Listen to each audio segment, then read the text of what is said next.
இருந்தாலும் நீ பண்றதெல்லாம் தப்பு தானே. முறையா உன் புருஷன்கிட்ட டைவர்ஸ் வாங்காம வேற ஒரு ஆம்பளை கூட பழகுற. எப்படி ஆண்டி உங்க புத்தி இவ்ளோ கேவலமா யோசிக்குது? ஒரு பையனும் ஒரு பொண்ணு பேசிக்கிட்டா அது தப்பான ரிலேஷன்ஷிப் தான் இருக்குமா? ஏன் ஃப்ரெண்ட்ஷிப் இருக்காதா? உங்கள மாதிரி ஆளுங்கனால தான் பொண்ணுங்களுக்கு என்ன கஷ்டம் புருஷ வீட்ல நடந்தாலும் வெளியில சொல்லாம வீட்லயே முடங்கி கிடக்குறாங்க. வீட்டை விட்டு வெளியே வந்தா அக்கம் பக்கத்துல இருக்கவங்க அசிங்கமா பேசிடுவாங்களோ தப்பா பேசிடுவாங்களோன்னு சொல்லிட்டு வாயை திறக்காம இருக்காங்க. என்னால அப்படியெல்லாம் இருக்க முடியாது.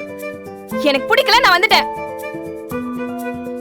உங்களுக்கு என்ன இப்ப வாடகை தானே, மாசம் மாசம் அது உங்களுக்கு கரெக்டா வரும். இத பாருங்க, ஒருவேளை எனக்கு டிவோர்ஸே ஆனாலும் கூட, ரெண்டாவது கல்யாணம் பண்ணணும்னு தோணுனாலும் கூட, அது ஏன் விருப்பம். நான் யார வேணாலும் கல்யாணம் பண்ணிப்பேன். அது என்னோட ஃப்ரீடம். அத கேட்கறதுக்கு யாருக்கும் ரைட்ஸ் கிடையாது. குரு, நீங்க கிளம்புங்க.